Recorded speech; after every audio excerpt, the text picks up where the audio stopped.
This is the second part of a two-part video. If you haven't saw the first part, it will be in the link in the description as well as at the end of the video.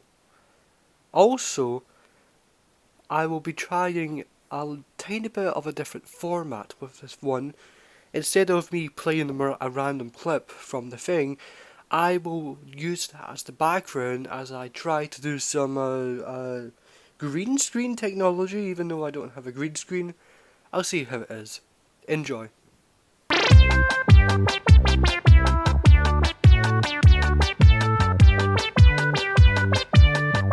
The Magic Finger by Roald Dahl.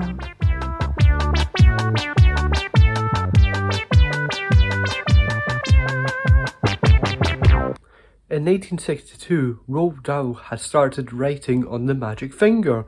It was finally published in 1966. The Magic Finger is about a girl who has a magic finger, and she has the magic finger whenever she gets angry or frustrated. One of her neighbours is the Gregg family, and the father and their two sons decided to go hunting for ducks, and that makes the girl so furious that she turns them into ducks themselves with the magic finger, and the ducks threaten to shoot them. But the father of the family is like, "Please, no, I have a family, I will never shoot a duck again." They turn to normal and they start caring for the ducks and wildlife and change their last name to Mr. Egg and the Egg family. And I find that quite funny. And then she hears another family shooting at ducks, and she gets so pissed off, she runs off and does something with them, but we don't know what happens with that. And that's the magic finger. There's a whole lot of best bits in the magic finger. First off, the baby version of the girl turns a cat into a goldfish, and that's quite funny, not gonna lie. When I see red, then I get very, very hot all over. Then the tip of the forefinger of my right hand begins to tingle most terribly, and suddenly a sort of flash comes out of me, a quick flash like something electric.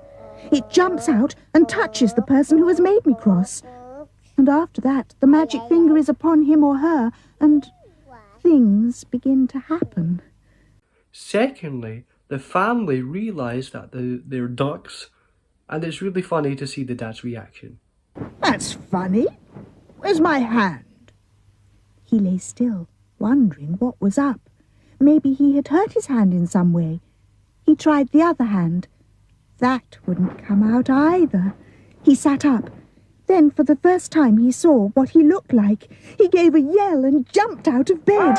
Mrs. Gregg woke up, and when she saw Mr. Gregg standing there on the floor, she gave a yell too, for he was now a tiny little man. He was maybe as tall as the seat of a chair, but no taller. And where his arms had been, he had a pair of duck's wings instead.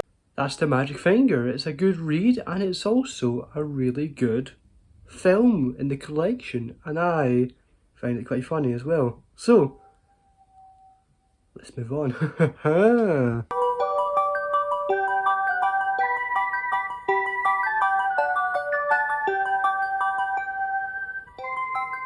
Roald Dahl's Dirty Beasts.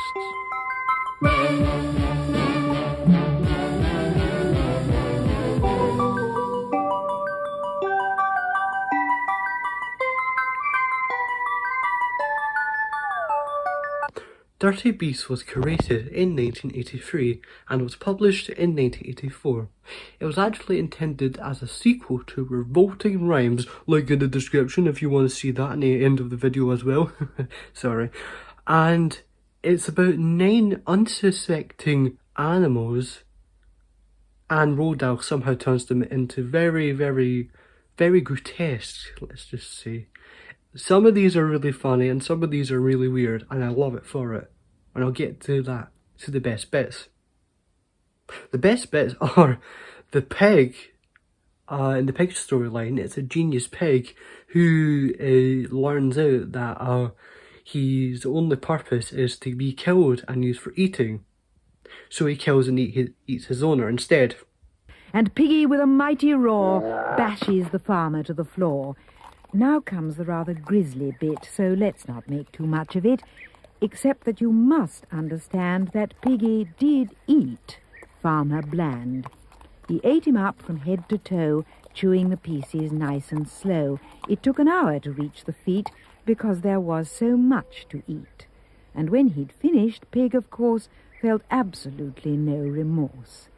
Slowly he scratched his brainy head, and with a little smile he said, "I had a fairly powerful hunch that he might have me for his lunch, and so, because I feared the worst, I thought I'd better eat him first."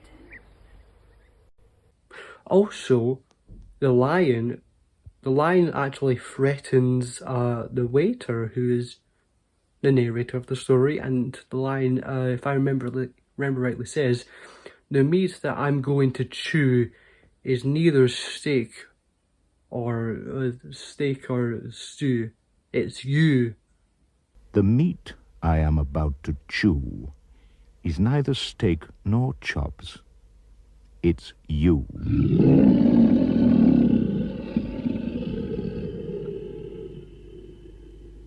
And if I remember rightly, in the cow story, it's about a cow who becomes famous, and one guy is just insulted by it, so the cow literally shits on him. Unfortunately, Daisy heard quite clearly every single word. "By gosh," she cried, "what awful cheek! Who is this silly foreign freak?" She dived, and using all her power, she got to 60 miles an hour. "Bomb's gone!" she cried. "Take that!" she said, and dropped a cowpat on his head.